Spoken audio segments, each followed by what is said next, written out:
오늘 여러분과 함께 나눌 말씀 마가복음 3장 7절부터 12절의 말씀입니다. 찾으셨으면 저 한 절, 여러분 한 절 이렇게 교독하면서 읽겠습니다. 마가복음 3장 7절부터 12절까지의 말씀입니다. 예수께서 제자들과 함께 바다로 물러가시니 갈릴리에서 큰 무리가 따르며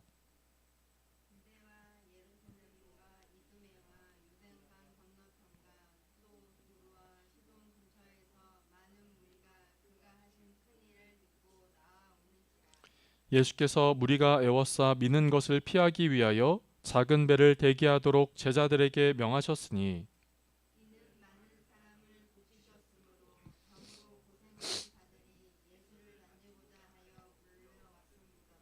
더러운 귀신들도 어느 때든지 예수를 보면 그 앞에 엎드려 부르짖어 이르되 당신은 하나님의 아들이니이다 하니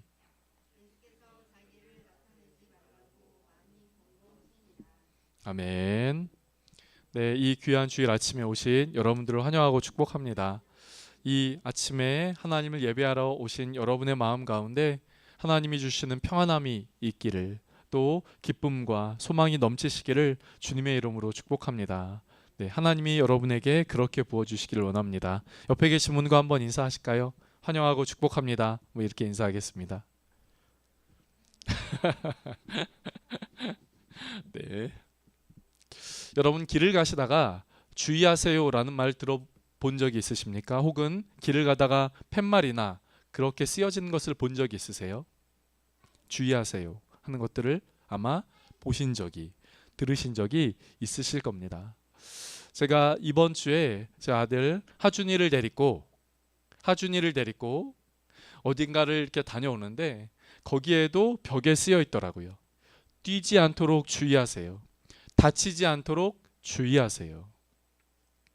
여러분, 우리가 생활하는 생활 속에서 주의하세요, 조심하세요 라고 하는 말을 보거나 우리는 들을 수 있을 겁니다. 그 말을 써놓은 이유, 그런 말을 하는 이유는 한 가지입니다. 다치지 않도록 조심하십시오.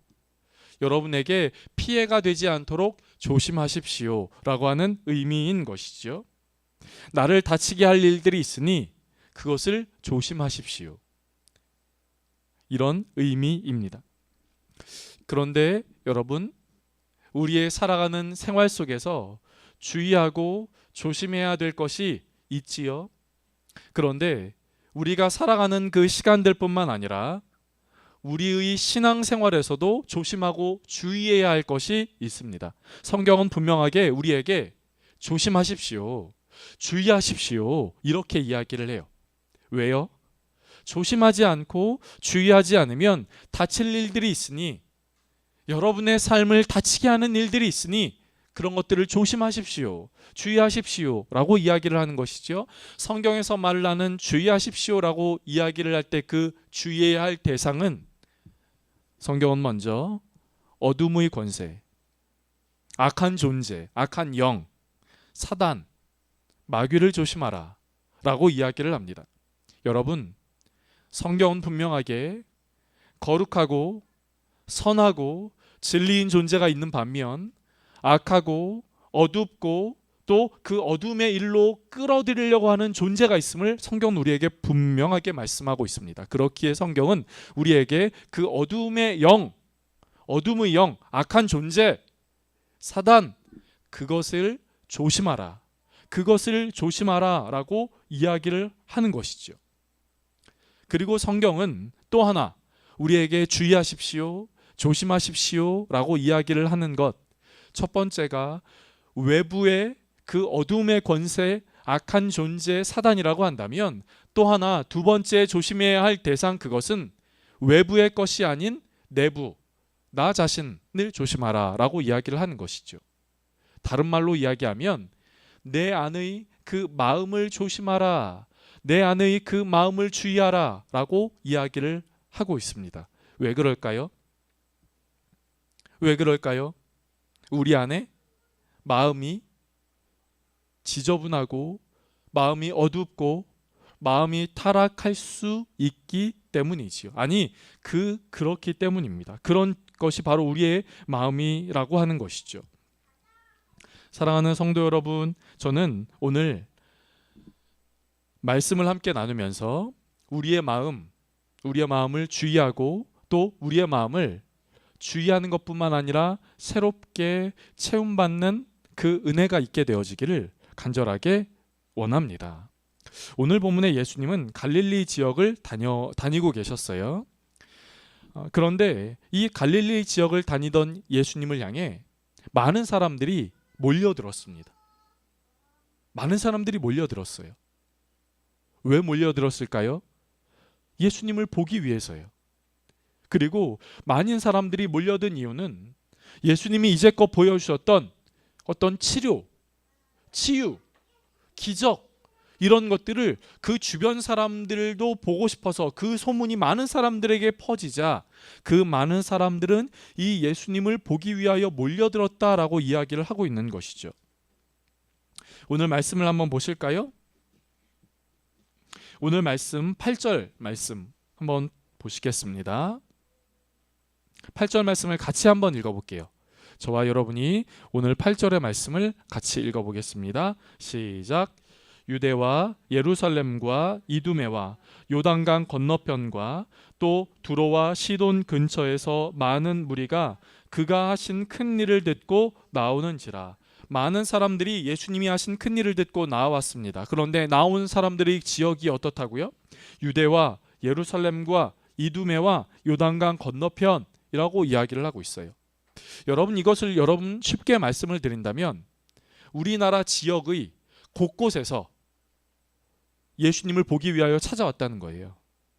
여러분, 지금 여기가 은행동이죠.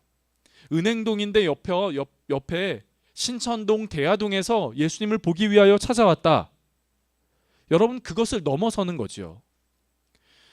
이 은행동에 계신 예수님을 보기 위하여 옆에 인천에서도 오고요, 서울에서도 오고요, 수원 광명에서도 오고요, 또 더 밑에 내려가서 천안에서도 오고요, 대전에서도 오고요, 강원도, 전라도, 경상도에서 많은 사람들이 예수님의 하신 그 놀라운 치유를 보면서 찾아왔다라고 오늘 본문은 그렇게 말씀하고 있는 것이죠. 그런데 그것뿐만이 아닙니다. 또 두로와 시돈이라고 이야기를 하고 있어요. 두로와 시돈이라는 것은 여러분 이스라엘 민족 경계의 밖을 이야기합니다. 그러니까 다른 민족, 다른 나라 사람들도 그렇게 예수님을 보기 위하여 찾아왔다 하는 것을 말씀하고 있는 것이죠. 예수님의 병 고침, 예수님의 기적의 소문을 듣고 그래서 그 사람들이 예수님이 보여주셨던 그 기적을 좀 보고 싶어서, 그리고 또 하나, 나도 좀 고쳐주십시오, 나도 좀 치료해 주십시오, 내 병든 몸을 좀 건강하게 해주십시오, 이런 마음을 갖고 찾아온 사람들도 있었던 것이죠. 예수님의 어떤 일을 행하시는가 구경하기 위하여, 그리고 예수님이 행하셨던 그 일에 나도 좀 경험하고 싶어서, 나도 치유되고 싶어서 그렇게 많은 사람들이 예수님에게 나아왔던 것이죠. 그리고 이런 일들 속에서 이런 일들도 일어났어요. 그 많은 사람들에게 둘러싸인 그 예수님 앞에 갑자기 어떤 한 사람이, 귀신 들린 사람이 예수님 앞에 나와 당신은 하나님의 아들이십니다 라고 하며 그렇게 고백하는 일들도 생겨난 것이죠. 여러분, 이 모습을 한번 상상해 보시겠어요? 네. 여러분, 그 예수님 근처에 예수님을 보기 위하여, 예수님의 치료를 받기 위하여, 그리고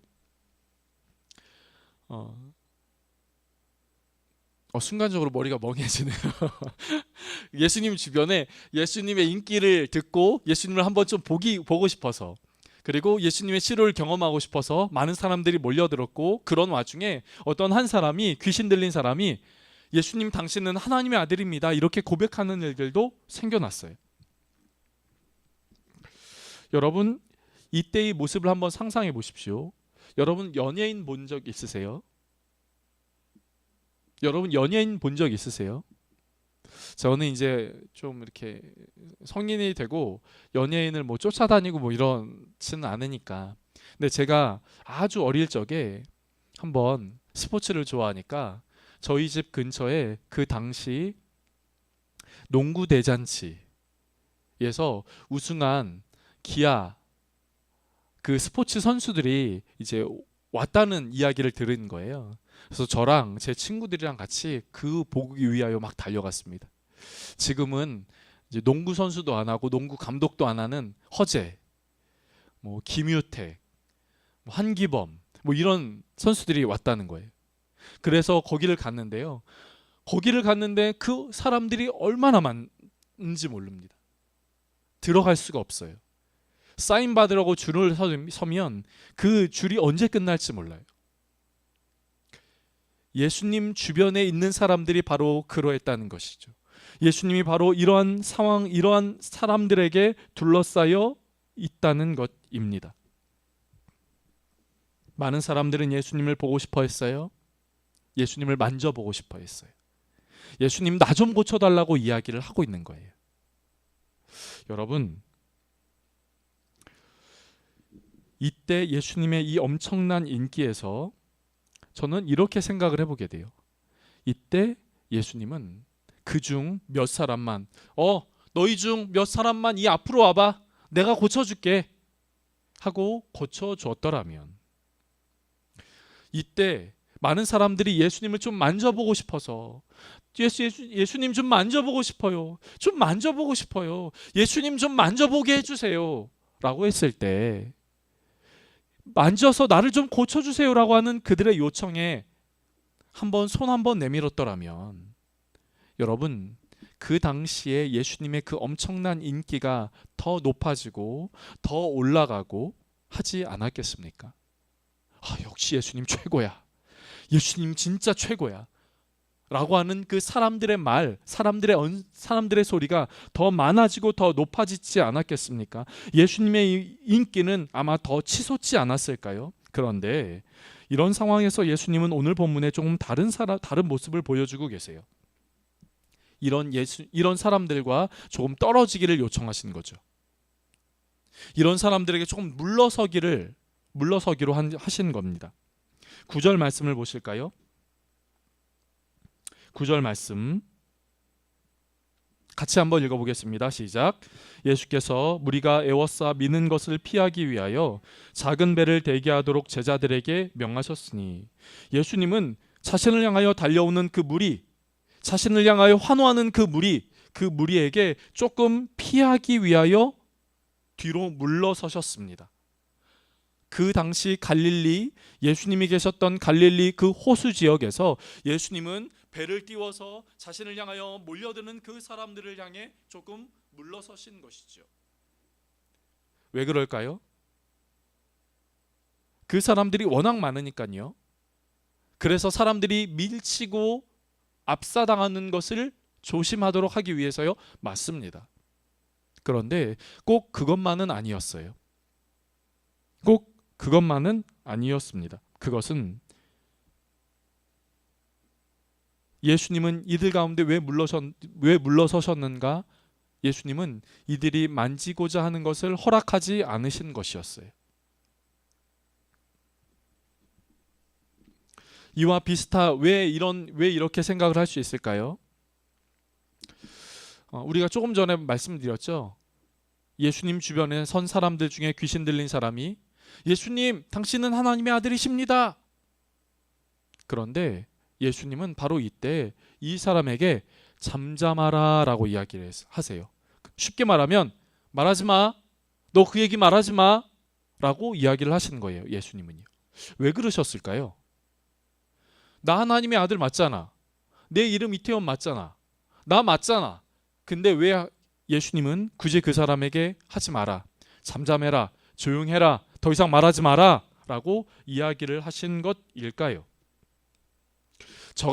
우리 같으면요, 좀 더 해봐, 나 이런 사람 맞잖아, 나 대단한 사람 맞잖아, 너 얘기해서 내 인기가 좀 높아지도록 좀 얘기 좀 해봐. 아마 그렇게 했을 수도 있겠습니다. 이것을 통해 사람들 사이에서 내가 어떤 존재인지 드러나고 더 명성을 얻고 더 인기가 높아질 수 있도록 조금 더 해봐, 조금 더 내 얘기, 좋은 얘기 좀 더 해봐 라고 이야기를 할 수 있겠지요. 아니, 이것을 떠나서요, 아니 이렇게 해서 사람들이 내가 하나님의 아들인 것을 사람들이 알게 되는데 이 어찌 좋은 일이 아닙니까?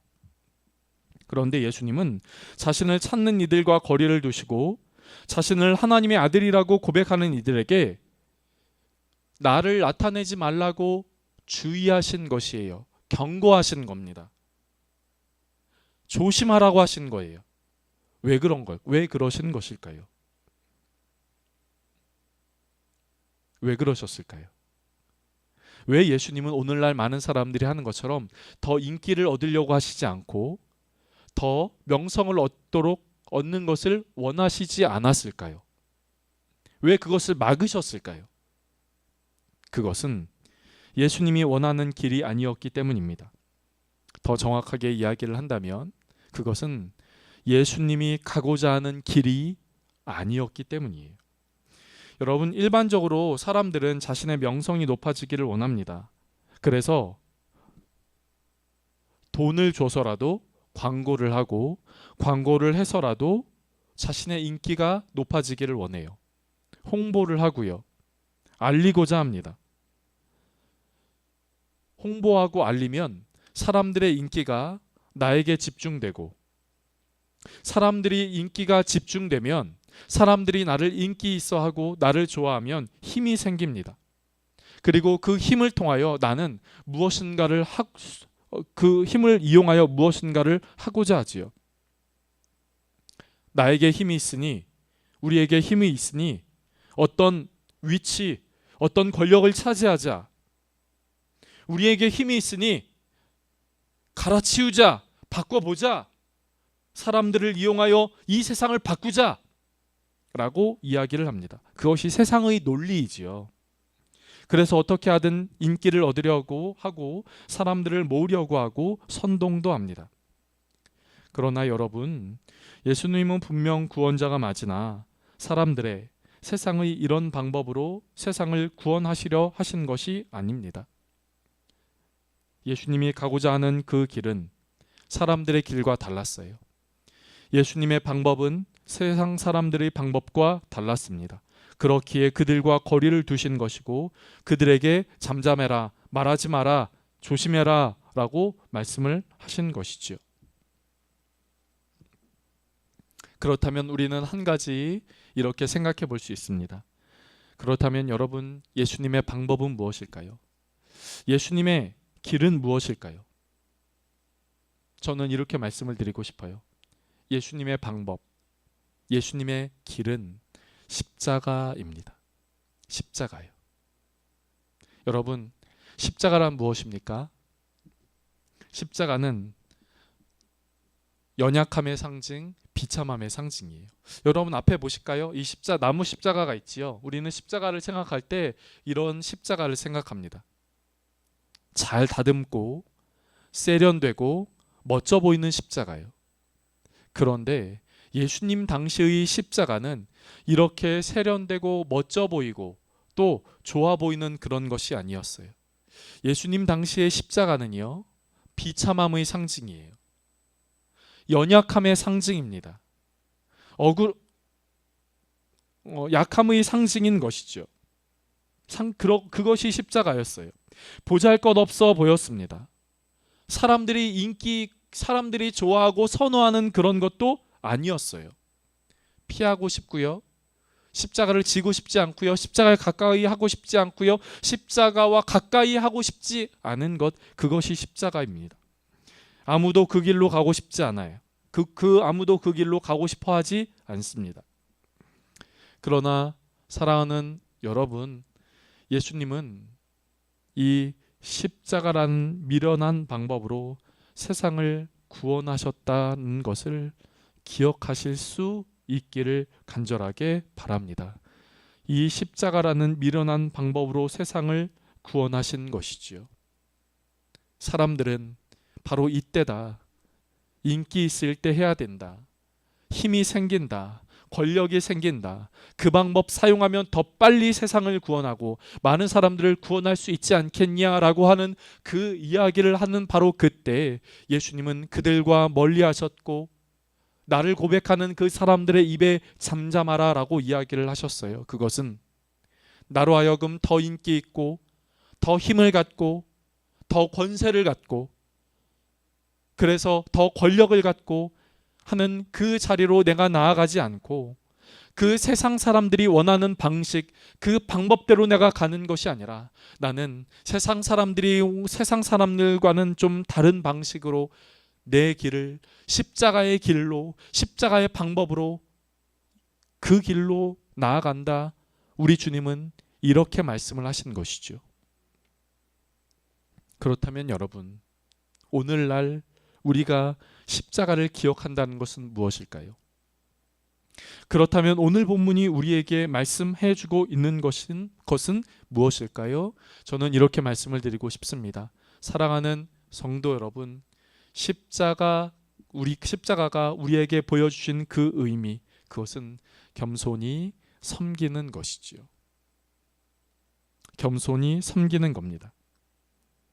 낮아짐의 자리에 있는 것이죠. 학생들은 이제 학교를 안 가니까 추석과 같이 이런 때 되면 되게 좋죠. 신나죠.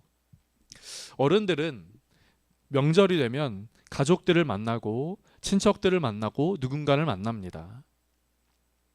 그런데 그 만남이 행복하고 평안하고 좋으면 참 좋겠어요. 저는 이 자리에 함께 하신 분들, 모든 분들이 이 추석 때 평안하고 기쁨의 만남과 그 관계 속에서 거하는 그 시간들이 되시기를 주님의 이름으로 축복합니다.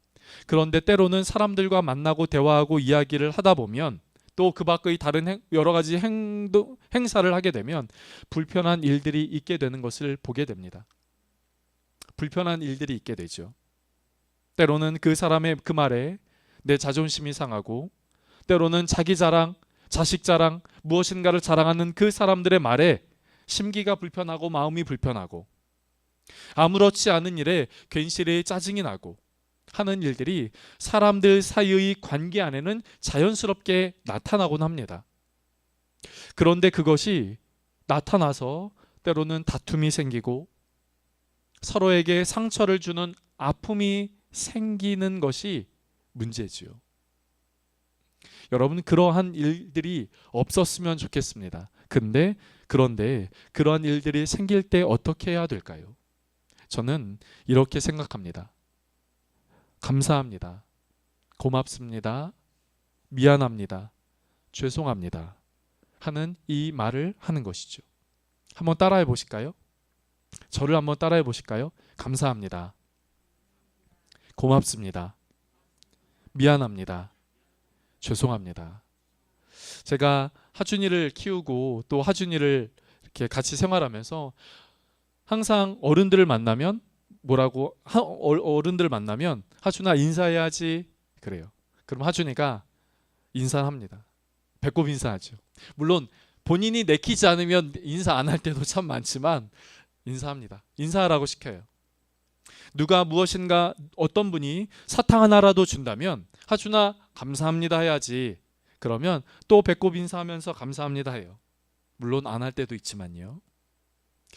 여러분, 우리는 우리의 자녀들에게 고맙습니다, 미안합니다, 죄송합니다, 감사합니다 라고 하는 그 말을 하도록 시킵니다. 그런데 제가 성인이 되면서 느낀 것 중에 하나는 성인이 되면서 이 말들을 하는 것이 점점 더 쉽지 않다라고 하는 것이죠. 청소년, 초등학생, 청소년, 청년 때까지 자주 하던 그 말이 성인이 되면 더 하기 어렵습니다. 누군가에게 감사하다라고 하는 것이, 누군가에게 미안하고 죄송하다라고 하는 것이, 그런 말이 더 하기 어렵더라고요. 여러분은 어떠세요? 왠지 미안합니다, 죄송합니다 라고 하는 그 말을 하면 내가 상대방과 비교해서 작아 보이는 것 같고, 내가 괜시리 그 말을 했나 싶기도 하고, 그 말을 해서 저 사람이 나를 얕보면 어떡하지? 라는 생각이 들기도 하고요. 또 성인이 되어서 그 고맙습니다, 감사합니다 라는 그 말을 표현한다는 것이 괜시리 어색하고요. 괜시리 민망스럽고요. 그런 일들도 있지요. 여러분, 그런데 바로 그때 십자가가 낮아짐 마음 가운데, 낮아짐 속에서 세상을 살리고 세상을 회복하는 그 일이 되었던 것처럼 우리가 누군가를 향하여 감사합니다, 고맙습니다, 미안합니다, 죄송합니다 라고 하는 그 말을 할 때, 여러분, 저와 여러분이 있는 그 자리는 다툼과 미움과 상처와 아픔을 주는 자리가 되는 것이 아니라 감사하고 미안하고 고맙고 하는 그 마음을 표현하는 자리가 될 것이라 저는 믿습니다. 사랑하는 성도 여러분, 우리의 만남과 우리의 가족들과의 관계에서 이런 일들이 있게 되어지기를 간절하게 원합니다. 성 프란시스가 이야기를 했던 것처럼 주여 나를 평화의 도구로 쓰소서라고까지는 말하지 못한다 할지라도 주여 나를 평화의 도구로 쓰소서, 다툼이 있고 분쟁이 있고 아픔이 있고 그런 곳에 나를 평화의 도구로 쓰소서라고까지 이야기를 하지 못한다 하더라도 내가 있는 곳에서 내가 있는 사람들에게 고맙습니다, 감사합니다, 미안합니다, 죄송합니다 라고 하는 그 말을 할 때, 여러분, 그런 말을 통하여 우리가 있는 그 자리 가운데 아픔과 슬픔과 또 누군가를 향한 미움이 있는 그 시간 가운데 우리는 그 말들을 통하여 그 묶였던 것이, 어설프게 엮였던 것이 풀리게 되고 또 화해하게 되는 일들이 있게 될 것이라 저는 믿습니다. 오늘 말씀을 저는 이렇게 정리하고 싶습니다. 사랑하는 성도 여러분, 예수님이 걸어가셨던 그 길, 예수님이 걸어가셨던 그 삶의 길은 세상이 원하는, 세상이 바라는 그 길과는 조금 달랐습니다. 그렇다면 예수님을 믿고 따르는 우리의 삶에서도 예수님이 걸어가시는 그 길을 저와 여러분도 걸어갈 수 있게 되어지기를 원합니다.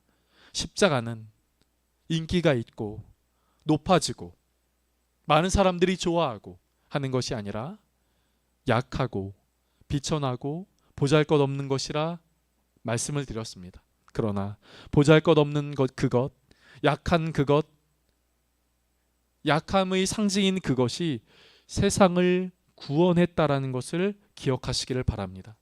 그리고 그 십자가를 따라 살 때 저와 여러분의 삶을 통하여 이 세상에 하나님의 구원의 역사를 흘려보내는 축복의 통로 될 것입니다.